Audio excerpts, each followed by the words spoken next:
आज हम उन लोगों के लिए सेशन कर रहे हैं जिनको हर महीने की कमाई चाहिए, हर महीने इनकम चाहिए सरकारी गारंटी के साथ, जिसमें रिस्क नाम का कोई कहीं चीज नहीं हो।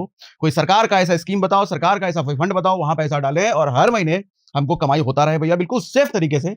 स्टॉक मार्केट का उथल पुथल हमको नहीं चाहिए कि यहाँ ये फट गया वहां वो फट गया, ट्रम्प ने बोल दिया, इससे हमारा पैसे पर रिस्क आ जाए। ऐसा कुछ नहीं चाहिए मुझे। मुझे बिल्कुल सेफ इन्वेस्टमेंट चाहिए। हर महीने जो बोला गया है 9,250 रुपए, तो हर महीने 9,250 रुपए मुझे चाहिए मंथली। ये कैसे होगा? तो आज हम बात करेंगे पोस्ट ऑफिस के मंथली इनकम स्कीम के बारे में। पोस्ट ऑफिस है तो आप समझ रहे हो, सरकारी स्कीम है, सरकार का भैया पोस्ट ऑफिस है। MIS बोलते हैं इसको, MIS, पोस्ट ऑफिस MIS। यहां पर 8.8% गवर्नमेंट की गारंटी के साथ आपको रिटर्न मिल सकता है। सकता क्यों लगा रहा हूं मैं? अभी एक जुगाड़ बताऊंगा मैं। वो जुगाड़ लगा करके, जुगाड़ का मतलब उसमें प्राइवेट चीज घुसा देंगे ऐसे नहीं है, पूरा सरकारी है। सरकारी है, सरकारी का मतलब क्या होता है? सेफ्टी। सरकारी का मतलब क्या है भैया? कोई धांधलेबाजी नहीं होगा, निश्चिंत आराम से पैसा है। सरकारी का ये मतलब होता है गारंटी। ये कैसे होगा तो आज हम बात करेंगे। अच्छा एक चीज सोचिए, मैं 8.8% बोल रहा हूं। एफडी भी आज के समय में 6-6.5% देता है। सरकार के अगर पीपीएफ में आप जाते हो तो 7% के आसपास मिलता है।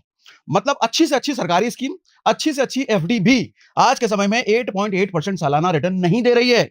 और मैं 8.8% बोल रहा हूं सरकारी गारंटी के साथ। ये कुछ अजीब है ना?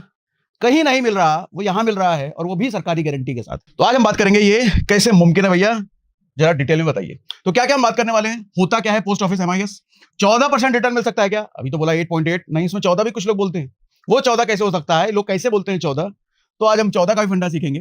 कितना रिटर्न मिलता है, पैसा कितना सेफ रहेगा, रिटर्न कैसे बढ़ाया जा सकता है, क्या पैसा कभी भी निकाल सकते हैं, post office RD, bank RD से कहते हैं कैसे बेहतर है। ये आरडी वाला टॉपिक कहां से गुजर दिए, क्योंकि आरडी का भी इसमें जिक्र करेंगे। तो इसलिए किन लोगों के लिए बेस्ट इन्वेस्टमेंट है, पर मंथ कितना रुपए मैक्सिमम कमाया जा सकता है इस स्कीम से, टैक्स कितना लगेगा ये बता दो, और लास्ट में इन्वेस्ट करें कैसे। ठीक, MIS है क्या? देखो MIS का मतलब monthly income scheme, post office का एक गवर्नमेंट बैक्ड स्कीम है, मतलब सरकारी स्कीम है। ये कम से कम 5 साल के लिए होता है, सिंगल इन्वेस्टमेंट होता है, मतलब एक ही बार आप पैसा इन्वेस्ट करोगे, चाहे आपके पास, अच्छा ये इन्वेस्टमेंट 1,000 रुपए से शुरू हो जाता है। अगर आपके पास 1,000 रुपए भी हैं, एक ही बार 1,000 रुपए डालो और भूल जाओ। 1,000 रुपए से जो महीने का बनेगा सो बनेगा। अब 1,000 रुपए से तो महीने का कम ही बनेगा, लेकिन जो भी बने, तो मिनिमम 1,000 रुपए से शुरू हो सकता है। 1,000 के ऊपर आप 2,000, 5,000, लाख, 2 लाख, 10 लाख, अपर लिमिट भी है, अभी बताता हूं। वन टाइम इन्वेस्टमेंट, मंथली वाला नहीं है, एक बार डाल के छोड़ दो और उससे हर महीना कमाते रहो। लेकिन ये 5 साल के लिए लॉक हो जाएगा, जो भी आप पैसा वन टाइम में डालोगे। 5 साल से पहले नहीं निकाल सकते, अगर निकालते हैं थोड़ी पेनल्टी है उस पर, आऊंगा कितनी पेनल्टी है। डिपॉजिट सिर्फ एक बार में होगा, लमसम। इंटरेस्ट रेट होगा 7.4% पर एनम। अभी तो आपने शुरुआत में बोला कि 8.8%, अभी 7.4 बोल रहे हो। 8.8 ही करेंगे हम, टेंशन ना लो आप। अभी 7.4% बोल इसलिए रहा हूं कि जो MIS है सरकार का पोस्ट ऑफिस का स्कीम, इस पे 7.4% मिलता है। इसमें हम कोई और एक जुगाड़ लगाएंगे, वो भी सरकारी जुगाड़ होगा। एक जुगाड़ ऐड करेंगे जिसकी वजह से ये 8.8% बन जाएगा। फिलहाल मैं 7.4 के हिसाब से समझाता हूं आपको। तो MIS पर सरकार देती है 7.4% पर एनम। अच्छा एक चीज समझो, ये 7.4 भी दुनिया के किसी भी एफडी से ज्यादा है। हाँ, एनबीएफसी इसको अगर छोड़ दो तो कोई भी बैंक आज के समय में 7.4% एफडी पर नहीं दे रहा। सरकारी स्कीम भी 7.4% नहीं दे रहा। यहां आपको 7.4 मिल रहा है, ये भी सरकारी स्कीम ही है वैसे तो, समझ लो। ठीक है, तो ये इंटरेस्ट भी बहुत ज्यादा है। हम आएंगे 8.8 तक। पे आउट हर महीने आपके सेविंग अकाउंट में अपने आप आ जाएगा, आपको किसी को बोलने की जरूरत नहीं, भैया पैसा नहीं आया इस महीने जरा भेज दो, ऐसा नहीं, अपने आप आएगा। प्रिंसिपल जो आपने जमा किया है वो 5 साल बाद पूरा का पूरा वापस हो जाएगा। अगर मान लो किसी ने 10,000 रुपए महीना, 1 लाख रुपए महीना, महीना कह रहा हूं, 10,000 रुपए, 1,000 रुपए या 1 लाख रुपए, जितना भी अमाउंट आपने एक बार डाल दिया है, उसका इंटरेस्ट तो हर महीने आएगा, लेकिन वो जो पैसा है वो 5 साल बाद पूरा वापस आ जाता है। गारंटी क्या है? गारंटी सरकार की है भैया, और सरकार की गारंटी का मतलब पैसा 100% सेफ। ठीक, अब एलिजिबिलिटी क्या है, कौन लोग इसमें इन्वेस्ट कर सकते हैं? आप कोई भी भारतीय नागरिक, भारत के रहने वाला अगर हो तो भैया कर सकते हो। सिंगल अकाउंट खुलवा सकते हो, जॉइंट अकाउंट खुलवा सकते हो। 2 टाइप के अकाउंट होते हैं, तो सिंगल खुलवा लो अपने नाम पर, या जॉइंट अकाउंट होता है भाई के नाम पे, 2 भाई के नाम पे, बाल बच्चों, मम्मी पापा के नाम पे, या हस्बैंड वाइफ के नाम पे जॉइंट अकाउंट खुलवा सकते हो। पेरेंट्स अपने माइनर बच्चे के नाम पे भी खोल सकते हैं, छोटे बच्चे हैं उनके नाम पे भी ये खुलवा सकते हैं माँ बाप। अच्छा 10 साल से ऊपर का अगर बच्चा है और वो साइन अगर कर सकता है तो वो खुद भी अपने नाम पर खुलवा सकता है। ठीक, कितना पैसा डाल सकते हैं? जैसा मैंने बताया कि 1,000 रुपया मिनिमम, 1,000 रुपए मिनिमम तो सबके पास होते ही हैं। 1,000 रुपए मिनिमम से ये स्टार्ट हो जाता है। और मैक्सिमम अगर सिंगल अकाउंट है तो 9 लाख रुपए से ऊपर आप डिपॉजिट नहीं कर सकते। जॉइंट अकाउंट है तो 15 लाख से ऊपर डिपॉजिट नहीं कर सकते। आप कहोगे ऊपर की कैपिंग क्यों लगी हुई है, 9 लाख से ऊपर क्यों नहीं कर सकते, 15 लाख से ऊपर क्यों नहीं कर सकते? वो इसलिए सर कि 7.4% भी अगर हम इंटरेस्ट पकड़ लेना तो ये इंटरेस्ट भी कहीं नहीं मिलता है, फिक्स्ड सरकारी गारंटी के साथ। तो इससे होगा क्या भैया, अंबानी अंबानी जैसे लोग जो है 1,000 करोड़ 500 करोड़ इसी स्कीम में ना डाल दें, फिर सरकार का लुटिया डूब जाएगा, सबको 7.4% देते देते। इसीलिए कैपिंग लगाई है। ये आम लोगों के लिए है, मिडिल क्लास फैमिली के लिए है, अमीरों के लिए, रईसों के लिए ये स्कीम नहीं है, क्योंकि वो सारा पैसा अपने जड़ देंगे इसी में 7.4 उठाने के लिए। ठीक है, तो 9 लाख सिंगल अकाउंट पे, ज्वाइंट अकाउंट पे 15 लाख। मंथली इनकम कितनी मिलेगी अब जरा ये समझ लो। अगर हम 7.4% पर एनम के हिसाब से कैलकुलेट कर रहे हैं तो 8.8 पर अभी आएंगे। अगर 1 लाख रुपए एक बार डिपॉजिट करके छोड़ दिया तो हर महीने आपको 617 रुपए आते रहेंगे 5 साल तक, अगर आपने 5 साल का टेनर लिया है तो। 3 लाख रुपए अगर आपने एक बार डिपॉजिट करके छोड़ दिया तो हर महीने 1850 रुपए आते रहेंगे। अच्छा, 5 साल तक कहने का मतलब अगर 3 लाख डाल के छोड़ दिया है तो हर महीने 1850 5 साल तक आते रहेंगे, और उसके साथ ये 3 लाख पूरा का पूरा भी 5 साल बाद वापस हो जाएगा। ये 3 लाख तो पूरा वापस होगा ही, उसके साथ ही 5 साल तक हर महीने 1850 भी आता रहेगा। समझ पा रहा हूं, समझा पा रहा हूं? बीच में भी निकाल सकते हैं इसको। हाँ, उस पे आऊंगा, बीच में निकाल सकते हैं कि नहीं निकाल सकते हैं। फिलहाल ये समझो कि ये महीना हर महीने आता रहेगा। 5 लाख रुपए अगर डाला तो 3083 रुपए हर महीने आता रहेगा। 7.5 लाख डाला तो 4625 रुपए आता रहेगा, और 9 लाख अगर डाला तो 5550 रुपए हर महीने आता रहेगा। ठीक है। अगर 15 लाख रुपए आपने डाले हैं तो 15 लाख के लिए लेकिन ज्वाइंट अकाउंट चाहिए, सिंगल अकाउंट पे नहीं होगा। अगर आपने 15 लाख रुपए डिपॉजिट किए हैं तो 7.4% के हिसाब से 1,11,000 रुपए एनुअल इंटरेस्ट होता है साल का, 7.4 के हिसाब से। उसको अगर मंथली में आप डिवाइड करो, डिवाइडेड बाय 12, तो होता है 9,250 रुपए पर मंथ। तो 9,250 रुपए अगर किसी को पर मंथ कमाना है सरकारी गारंटी के साथ, तो भैया 15 लाख रुपए पोस्ट ऑफिस की MIS स्कीम में आपको डिपॉजिट करने पड़ेंगे। 9,250 रुपए हर महीने कमाते रहो। ठीक। उसके बाद अब आओ जुगाड़ पर। अब हमको 8.8% जो मैंने बोला वो कैसे होगा? सर देखो, MIS आपको हर महीने एक फिक्स इंटरेस्ट दे रहा है। आप इसको ऐसे समझो, चलो ऐसे समझाता हूं, लिखने की क्या जरूरत है। MIS से आपको हर महीने एक फिक्स इंटरेस्ट आ रहा है। उस मंथली इंटरेस्ट को आप अपने घर ले जाने के बजाय, अपने घर के काम में यूज करने के बजाय, उस फिक्स इंटरेस्ट को पोस्ट ऑफिस में ही एक RD खुलवाओ, रिकरिंग डिपॉजिट। उसमें आप हर महीने डालते चले जाओ। इधर से मंथली स्कीम उठाया और इधर पोस्ट ऑफिस की RD में डाल दिया, इधर से उठाया और इधर से पोस्ट ऑफिस की RD में डाल दिया। हर महीने ऐसे करते रहो। आपको इससे क्या फायदा? इससे इंटरेस्ट बढ़ जाएगा। सर 6.7% पर एनम RD का इंटरेस्ट आपको मिलता है अलग से। मतलब 7.4 आपको MIS देगा कमा के, और जो पैसा आपने RD दिया, RD में डाला, RD से आपको सालाना 6.7% अलग से मिलता है। मतलब दोनों जगह से कमाई हो गई। और ये क्वार्टरली कंपाउंड भी होता है। ये पैसा हर 4 महीने पे ये आपका जो ब्याज कमाया हुआ होता है, ब्याज पे ब्याज कैलकुलेट होने लग जाता है, तो इंटरेस्ट और बड़ा हो जाता है। ठीक है, आप एग्जाम्पल से समझा देता हूं।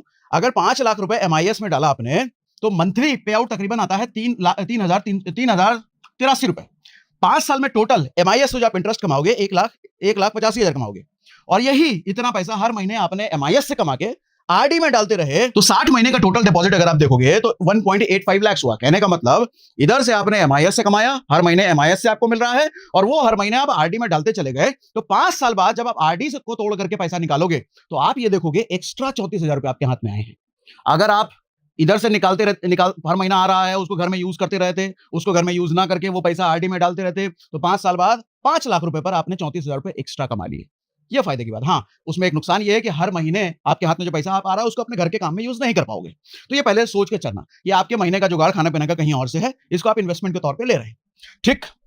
अगर ये कॉम्बो हम मिलाते हैं RD और MIS दोनों का, अकेले MIS से 1.85 लाख मतलब मोटा मोटी 2.25 लाख रुपए आपने इंटरेस्ट कमाया, लेकिन MIS और RD अगर दोनों मिला दिया तो 2.2 लाख रुपए हो जाता है, यानी कि 34,000 रुपए एक्स्ट्रा आपके हाथ में आए, और प्रिंसिपल 5 लाख रुपए जो MIS में डाला था वो तो वापस आ ही जाएगा आपका। अब इफेक्टिव रिटर्न अगर आप देखो तो MIS से जो रिटर्न था 7.4% था, RD कंपाउंडिंग की वजह से 1.4% आपके हाथ में एक्स्ट्रा आया है। तो टोटल इफेक्टिव रिटर्न अगर देखा जाए तो दोनों को जोड़ो तो 8.8% पर एनम आपको पड़ गया भैया। तो 8.8% इसलिए मैं कह रहा था टोटल सरकारी जुगाड़। पोस्ट ऑफिस में RD कर रहे हैं वो भी सरकारी गारंटी के साथ आता है। अच्छा, RD हम बैंकों में भी कर सकते हैं, लेकिन बैंक में और पोस्ट ऑफिस में करने का फर्क ये होता है कि जब आप बैंक में RD करते हो, भगवान ना करे आपके बैंक का भैया लुटिया डूब गया तो आपका पैसा भी गया है। बैंक के डूबने के चांसेस हालांकि कम होते हैं। 5 लाख तक का आपका DICGC इंश्योरेंस होता है, लेकिन 5 लाख तक ही, उसके ऊपर के पैसे का कोई माय बाप नहीं है। यहां अगर आप पोस्ट ऑफिस में करते हो तो पोस्ट ऑफिस में आप जितना भी पैसा करो, जितना भी, वो पूरा का पूरा सरकार की गारंटी के साथ आता है। ठीक। इसको बोलते हैं इन्वेस्टमेंट रोलिंग। आपने एक जगह से ब्याज कमाया और उस ब्याज को दूसरी जगह डाल दिया और ब्याज कमाने के लिए, इसको इन्वेस्टमेंट रोलिंग बोलते हैं। एक जगह से ब्याज कमाओ, उसी ब्याज को दूसरी जगह डालकर ब्याज पर और ब्याज कमाओ। अच्छा, 14% वाली बात आप सुन लो। कुछ लोग इसमें एक्स्ट्रा दिमाग लगाते हैं, वो कहते हैं कि भैया MIS से 7.4% कमाया, RD से 6.7% कमाया, इसका मतलब टोटल दोनों को जोड़ करके 14% कमाई हो गई। सर मैथ ऐसे नहीं चलता। वो कुछ लोगों का गणित ये कह सकता है, लेकिन मैथ का मतलब ही गणित होता है। मतलब गणित का गणित ऐसे नहीं चलता, गणित में कैलकुलेशन ऐसे चलता है जो हमने बताया। तो 14% रिटर्न नहीं होता, 8.8% होता है दोनों को जोड़ करके। ठीक है। अच्छा, इन केस ऑफ 15 लाख, अगर हम 15 लाख डिपॉजिट करते हैं तो महीने का हमारा कितना आएगा जरा ये बताओ। ये बताने से पहले मैंने यहां पे देखो एक लाइन लिखी है, must protect your investment first. हमारी एक मानसिकता होती है, पैसा वहां पे डालो जहां रिटर्न आए, ब्याज पे ब्याज बने, हर महीना आता रहे कमाई। हम कभी भी ये नहीं सोचते कि सर जिस पर्पस के लिए हम इन्वेस्टमेंट कर रहे हैं, हम अपने भविष्य के लिए इन्वेस्टमेंट कर रहे हैं, हम अपने बाल बच्चों के लिए, बीवी बच्चों के लिए, माँ बाप के लिए इन्वेस्टमेंट कर रहे हैं। कल को सोच के देखिए, ये पूरा का पूरा इन्वेस्टमेंट आप ही के भरोसे तो चल रहा है। भगवान ना कल के करे, कल को आप ही ना रहे। भगवान ना करे कल को आपको कोई बीमारी या एक्सीडेंट की वजह से हॉस्पिटलाइज होने की जरूरत पड़े। तो रियल केस स्टडीज है सर, गूगल पे सर्च कर लेना। लोगों को अपना जमीन, घर, इन्वेस्टमेंट सब तोड़ ताड़ करके हॉस्पिटल को पैसा देना पड़ता है। और भगवान ना करे कि जो आदमी ये सब इन्वेस्टमेंट कर रहा है वही ना रहे, तो परिवार का खर्चा कैसे चलेगा सर? बीवी बच्चों की कमाई, खाना पीना कैसे चलेगा? स्कूलिंग कैसे चलेगा? घर का किराया, ईएमआई जो भी, सब कैसे चलेगा? दवाई दारू, वो सब कैसे चलेगा? सोचा है कभी? इसीलिए रोल आता है इंश्योरेंस का। इसीलिए मैं कई वीडियो में बात करता हूं इन्वेस्टमेंट की। जब बात करता हूं मैं बीच में घुसड़ता जरूर हूं कि भैया किसी भी इन्वेस्टमेंट से पहले अपने इन्वेस्टमेंट को प्रोटेक्ट करो। प्रोटेक्ट करने का मतलब किसी भी आपदा में उस इन्वेस्टमेंट को तोड़ करके आपको वो पैसा निकाल करके हॉस्पिटल को ना देना पड़े, या वो पैसा निकाल करके अपने किराएदार को ना देना पड़े, बच्चों की ईएमआई, स्कूल फीस, वो सब ना करना पड़े। तो इन्वेस्टमेंट को पहले प्रोटेक्ट कर लो ताकि इन्वेस्टमेंट को तोड़ने की जरूरत ना पड़े। अब जैसे टर्म इंश्योरेंस अगर आप ले लेते हैं अपना, तो आपको मात्र 600-700 रुपए महीना दे करके 1 करोड़ से ज्यादा का टर्म इंश्योरेंस मिल जाता है। मतलब अगर मान लो भगवान ना करे कह रहा हूं, अगर आप नहीं भी रहे तो परिवार को 1 करोड़ रुपए मिल जाते हैं, और उस 1 करोड़ के लिए सिर्फ 600-700 रुपए महीना आपको देना होता है। इसी तरीके से कल को हॉस्पिटलाइज भगवान ना करे होना पड़े, उसमें भी बड़ा खर्चा जो आए, सिर्फ 400-500 रुपए महीना देकर के उसमें भी लाखों रुपए का इंश्योरेंस कवर आपको मिल जाता है। कल को हॉस्पिटल का सारा खर्चा वो इंश्योरेंस वाली कंपनी पे करेगी, आपको पे करने की जरूरत नहीं है। आपका ये परिवार के लिए किया हुआ इन्वेस्टमेंट बिल्कुल सेफ रहेगा, इसको टच करने की जरूरत नहीं है। आज के समय में हेल्थ इंश्योरेंस और टर्म इंश्योरेंस बहुत जरूरी है किसी भी इन्वेस्टमेंट को स्टार्ट करने से पहले, ठीक है? तो अब मैं मान के चल रहा हूं कि आपने हेल्थ इंश्योरेंस और अपना टर्म इंश्योरेंस ले रखा है। अब उसके बाद की हम बात कर रहे हैं, अगर इन केस ऑफ अगर आप 15 लाख रुपए डिपॉजिट करते हो जॉइंट अकाउंट खुलवा करके, तो मंथली पे आउट बनता है 9,250 रुपए के आसपास। सालाना इनकम टोटल अगर आप जोड़ो तो 1,11,000 बनता है। 5 साल में टोटल इंटरेस्ट जो आप कमाओगे इंटू 5 कर करके 5,55,000 रुपए कमाओगे। 5 साल बाद आपका प्रिंसिपल जो वापस आएगा वो पूरा का पूरा 15 लाख रुपए वापस आ जाएगा। यानी कि अगर टोटल देखा जाए तो 5 साल बाद आपके हाथ में जो पैसा आया वो 20,55,000 रुपए के आसपास आया, ठीक है? अब इसमें अगर हम आरडी वाला कॉम्बो गुजरेंगे दोनों को एक साथ, एमआईएस प्लस आरडी का कॉम्बो, तो इस केस में देखो आप क्या करोगे, 9,250 रुपए हर महीने जो एमआईएस से आपके पास आ रहा है उसको घर ना ले जाकर के उसको पोस्ट ऑफिस की आरडी में हमने डालना शुरू कर दिया, जो कि 6.7% हमको क्वार्टरली कंपाउंड करा के देता रहेगा। तो इस हिसाब से 60 महीने में टोटल डिपॉजिट 5,55,000 रुपए हुआ। आरडी कंपाउंडिंग से एक्स्ट्रा कमाई हो गई 1,02,000 रुपए के आसपास। यानी कि अब आपके हाथ में सिर्फ 20,55,000 रुपए नहीं आएंगे, 20,55,000 प्लस 1,02,000 रुपए एक्स्ट्रा आएंगे आपके सर, मतलब 21 लाख रुपए, 21.5 लाख रुपए के आसपास हो गया अगर आपने आरडी इसके साथ ऐड किया तो, ठीक है? उसके बाद प्रीमियम क्लोजर। हाँ, अभी जो आपका सवाल था कि अगर हमने 5 साल से पहले पैसा निकालना चाहे, 5 साल से पहले हमने पैसा निकाल दिया तो क्या होगा? तो समझो क्या होगा सर, 1 से 3 साल के बीच अगर आप पैसा निकाल रहे हो, मतलब आप अपना ये क्लोज कर रहे हो एमआईएस स्कीम, तो 2% पेनल्टी लगेगी प्रिंसिपल पर। प्रिंसिपल मतलब मान लो 1 लाख रुपए अपना डाला है, तो उस 1 लाख का 2% यानी कि 2,000 रुपए के आसपास आपको पेनल्टी लगेगी और बाकी पैसा आपको दे दिया जाएगा, ठीक? 3 साल से 5 साल के बीच अगर आप क्लोज करोगे तो 1% पेनल्टी लगेगी ऑन प्रिंसिपल। अगर 1 लाख रुपए अपना डाला है तो उसका 1,000 रुपए आपको पेनल्टी लगेगा, बाकी पैसा आपको दे दिया जाएगा। 5 साल के बाद अगर निकालोगे फिर तो कोई पेनल्टी नहीं है, 5 साल का तो टर्म ही है इसमें, तो 5 साल के बाद निकालने पे कोई पेनल्टी नहीं है। प्रिंसिपल और लास्ट मंथ में जो आपका इंटरेस्ट बनेगा वो भी आपको ऐड करके पूरा दे दिया जाता है। अब इसमें एक चीज ख्याल रखिए कि अगर आपको 1-2 साल में पैसा चाहिए, अगर आप ये मान के चल रहे हो कि मुझे 1-2 साल बाद पैसे की जरूरत पड़ सकती है, तो मैं तो कहूंगा पूरा पैसा एमआईएस में मत डालो। लेट्स सपोज आपके पास 5 लाख रुपए, 5 लाख में लगता है कि आपको मुझे 2 लाख रुपए की जरूरत पड़ सकती है यार इस बीच, 3 लाख रुपए की तो नहीं पड़ेगी, तो उस 3 लाख रुपए का एमआईएस करो ना, पूरा 5 का क्यों करना? उस 5 को अलग, उस 2 को अलग रखो, 2 को अलग रखो जिसको आपको जरूरत पड़ सकती है ऐसा आपको लगता है, 3 की आपको लगता है कि 5 साल में जरूरत नहीं पड़ेगी, उस 3 का उठा करके एमआईएस में डाल दिया और उस एमआईएस से जो इंटरेस्ट आ रहा है उसको उठा करके आरडी में डालते चले गए, ठीक है? तो ये बात है भैया, क्योंकि एमआईएस में अगर आप डाल रहे हो तो 5 साल के लिए तो वो लॉक हो जाएगा। और ये स्कीम किसके लिए बेस्ट है अब ये समझ लो सर, ये स्कीम उन सभी लोगों के लिए है जो रिटायर्ड लोग हैं, पेरेंट्स हैं, जिनको मंथली कैश फ्लो की जरूरत है, हर महीने कुछ ना कुछ आते रहे भैया। या फिर आप उन लोगों से हैं भैया जो बड़ा प्लॉट व्लॉट बेचे हैं, कहीं पुश्तैनी जमीन बेच दिया है, या कहीं से आप डकैती करके आए हो, कहीं से लूट मार करके आए हो, मोटा पैसा हाथ में लगा है, तो उठा करके आप पोस्ट ऑफिस की एमआईएस में डाल सकते हो। मजाक कर रहा हूँ खैर, इसमें तो आपको पुलिस की इंक्वायरी अलग से हो जाएगी भैया, करना ना मत ये। फ्रीलांसर्स और क्रिएटर्स जो हैं, जब प्रोजेक्ट स्लो हो जाए या आपका बिजनेस धीमा चल रहा है, मंथली पैसा नहीं आ रहा है, तो आपने अगर ये जुगाड़ पानी पहले से कर रखा है तो आपको मंथली आता रहेगा। यंग अर्नर्स जो हैं, जो एफडी से बेहतर रिटर्न चाहते हैं, एफडी जिनको पसंद नहीं है, जिनको एफडी से ज्यादा रिटर्न चाहिए, तो उनके लिए बहुत अच्छा ऑप्शन है बिना किसी रिस्क के। या उसके अलावा मैं कहता हूं सभी मिडिल क्लास फैमिली जिनको मंथली इनकम चाहिए, या फिर मंथली इनकम नहीं भी चाहिए, आप आरडी में डिपॉजिट करके 5 साल बाद आपको 8.8% सालाना रिटर्न अगर आपको अट्रैक्ट करता है, ऐसा कुछ चाहिए फिक्स सरकारी गारंटी के साथ, तो उन सभी लोगों के लिए एक बहुत अच्छा ऑप्शन है ये।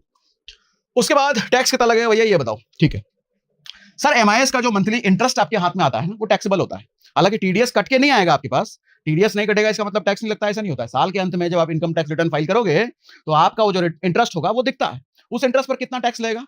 आप जिस भी इनकम टैक्स स्लैब में आते हो, 10% के स्लैब में हो तो इस पैसे पर भी आपको 10% लग जाएगा, 20% के स्लैब में हो तो इस पैसे पर भी आपको 20% स्लैब लग जाएगा। जिस भी इनकम टैक्स स्लैब में आप आते हो उतना लगेगा। टीडीएस नहीं कटेगा, पूरा पैसा आपके अकाउंट में आ जाता है, लेकिन आईटीआर फाइल करते टाइम खुद से इस इंटरेस्ट इनकम को दिखाना जरूर, वैसे भी दिखी जाएगा क्योंकि ये बैंक अकाउंट में आता है आपके। आरडी के इंटरेस्ट पर भी यही रूल लागू होता है। अगर आप 20% टैक्स स्लैब में हो तो सालाना अगर 60,000 रुपए इंटरेस्ट कमा रहे हो तो लगभग 12,500 रुपए का टैक्स बनता है, ठीक। लेकिन अगर 20% के स्लैब में हो तो, कम के स्लैब में हो तो कम लगेगा आपको। आज उसके बाद अकाउंट कहां है और कैसे खुलवाएं, इतना तक समझा पाया मैं ऋषि? सब कुछ क्लियर है? अब कहां अकाउंट खुलवाते हैं समझो। चूंकि ये पोस्ट ऑफिस की स्कीम है तो घर में तो खुलेगा नहीं, पोस्ट ऑफिस जाना पड़ेगा। तो किसी भी पोस्ट ऑफिस ब्रांच में चले जाना। कुछ बड़े पोस्ट ऑफिस ऐसे हैं जो कि ऑनलाइन की भी फैसिलिटी देते हैं, तो पूछ लेना ऑनलाइन फॉर्म मिलता है कि नहीं, आप वो भी कर सकते हो। इसमें डॉक्यूमेंट आपको क्या देना पड़ेगा? आधार लगेगा, पैन लगेगा, फोटो लगेगा और नॉमिनी की डिटेल लगेगी। पेमेंट कैसे कैसे आप कर सकते हो? चेक दे सकते हो, कैश दे सकते हो या डिमांड ड्राफ्ट भी बना के दे सकते हो आप। अच्छा, इसके बदले आपको पोस्ट ऑफिस से पासबुक मिलता है भैया। जैसे बैंक से पासबुक मिलता है ना, वैसे पोस्ट ऑफिस से पासबुक मिलता है। उस पासबुक में पूरा डिटेल आपका ट्रांजेक्शन का रहेगा, ठीक है। पासबुक मिलेगी जिसमें monthly deposit plus monthly interest की एंट्री भी होती रहेगी। अब कुछ गलतियां हैं जो आप बच के रहिएगा, ये गलतियां ना कीजिएगा भैया, ये हमने लिख दिया है। देखो, ये जो हमने बोला 7.4% या 6.7% आरडी का, ये समय समय पे चेंज होता रहता है, फिक्स नहीं होता है। हर क्वार्टर में ये चेंज करती है सरकार जरूरत पड़ने पर, या हो सकता है कि ना भी करे। लेकिन अगर चेंज होता भी रहता है तो बहुत माइनर ऊपर या नीचे हो सकता है, दोनों हो सकता है, ऊपर भी हो सकता है नीचे भी हो सकता है, लेकिन बहुत माइनर लेवल पे। तो क्वार्टरली रिव्यू करते रहिए। इसलिए current rate post office confirm कर लो भैया। आप जब ये वीडियो देख रहे हो और जब मैं शूट कर रहा हूं, हो सकता है पोस्ट ऑफिस का रेट कुछ और बदल चुका हो, तो जब भी आप करने जाओ करंट रेट जरूर पूछ लेना पोस्ट ऑफिस से। डिसिप्लिन मत तोड़िएगा। एमआईएस से पैसा आया, आरडी में हम डाल रहे हैं, ये 5 साल तक करते रहिएगा। डिसिप्लिन तोड़ा तो भैया उसका फर्क आपके सिर्फ सीधा रिटर्न पे पड़ेगा, रिटर्न कम हो जाएगा। प्री मैच्योर एग्जिट पर पेनल्टी लगेगी, ये मत भूलिएगा। मतलब 5 साल से पहले अगर निकालोगे तो पेनल्टी लगता है। कितना लगता है मैंने आपको बता दिया। टीडीएस नहीं कटेगा, इसका मतलब टैक्स नहीं लगेगा, ऐसा नहीं है। टीडीएस नहीं कर रहा है, लेकिन साल के अंत में आपको आईटीआर जब भर रहे हो तो दिखाना इनकम जरूरी है, टैक्स लगेगा उसमें से। पूरा पैसा एमआईएस में मत डालिए। इमरजेंसी फंड अलग रखिए, इंश्योरेंस अलग रखिए, गोल्ड बेस्ड इन्वेस्टमेंट अलग रखिए। इंश्योरेंस की बात मैंने आपको कर ली, क्यों इंश्योरेंस की जरूरत होती है बताया। कल को किसी तरह की इमरजेंसी आ गई, चाहे हॉस्पिटल में या जिंदगी ही ना रही जो इन्वेस्टमेंट कर रहा है, तो परिवार को तकलीफ ना आए, आपको किए हुए इन्वेस्टमेंट तोड़ना ना पड़े, जमीन ना बेचना पड़े, घर ना बेचना पड़े, सोना ना बेचना पड़े, ये सब इन्वेस्टमेंट ना तोड़ना पड़े, ठीक है। अब एक बार कंक्लूजन समरी देता हूं आपको। Sir MIS 7.4% per annum, RD 6.4% per annum, दोनों का कॉम्बो अगर आप करते हो तो 8.8% पर एनम इफेक्टिव रिटर्न पड़ता है। 10 ईयर 5 साल के लिए भैया फिक्स है, आरडी भी 5 साल के लिए फिक्स है, कॉम्बो का मतलब 5 साल के लिए होगा। अच्छा, गारंटी क्या है इसमें? सरकारी गारंटी है। यहां भी सरकारी गारंटी है और यहां भी सरकारी गारंटी है। रिस्क क्या है? जब सरकारी गारंटी आ गई तो रिस्क हो गया जीरो, सरकारी गारंटी जीरो, सरकारी गारंटी रिस्क हो गया जीरो, ठीक है भैया। तो ये पूरी कहानी थी एमआईएस प्लस आरडी का कॉम्बिनेशन। आपके मन में अगर कोई सवाल है तो हमको कमेंट बॉक्स में जरूर लिख करके बताइए। हो सकता है रिप्लाई ना दे पाऊं, लेकिन आने वाले किसी ना किसी सेशन में आपका सवाल जरूर कवर हो जाएगा भैया। और कैसा लगा आपको ये पूरा सेशन, हमको कमेंट बॉक्स में लिख के बताइएगा भैया कि ये इन्वेस्टमेंट मजेदार है कि नहीं है, कर लिख के बताइएगा हमको। चलो भैया, आज के लिए इतना ही। दोस्तों, क्या आप हर महीने 9,000 से ज़्यादा की फिक्स इनकम कमाना चाहते हैं, वो भी बिना किसी रिस्क के? तो आज की इस वीडियो में सागर सिन्हा सर ने पोस्ट ऑफिस की एक ऐसी ज़बरदस्त स्कीम के बारे में बताया है जिसे जानकर आप भी कहेंगे यही चाहिए था। दोस्तों, हम बात कर रहे हैं पोस्ट ऑफिस की MIS स्कीम की। इस स्कीम में आप एक बार पैसा निवेश करते हैं और उसके बाद हर महीने आपको फिक्स इनकम मिलती है। सबसे बड़ी बात, इसमें आपको मिलता है सरकारी गारंटी का भरोसा, यानी आपका पैसा पूरी तरह सुरक्षित। मान लीजिए अगर आप इसमें अच्छा खासा अमाउंट इन्वेस्ट करते हैं तो हर महीने करीब 9,250 तक की इनकम जनरेट कर सकते हैं। ये स्कीम खास तौर पर उन लोगों के लिए है जो चाहते हैं रेगुलर इनकम, जैसे रिटायर्ड लोग, हाउसवाइफ या कोई भी जो एक्स्ट्रा मंथली इनकम चाहता हो। तो अगर आप भी चाहते हैं कि हर महीने बिना टेंशन के एक फिक्स इनकम आती रहे, तो ये स्कीम आपके लिए एक शानदार ऑप्शन हो सकते हैं। लेकिन दोस्तों, कोई भी निवेश करने से पहले पूरी जानकारी जरूर लें और अपनी फाइनेंशियल कंडीशन के हिसाब से फैसला करें। तो दोस्तों, अगर आपको आज की वीडियो पसंद आई हो और आप भी सागर सिन्हा सर के फ़ैन हो तो वीडियो को लाइक करना और चैनल को सब्सक्राइब करना ना भूलें।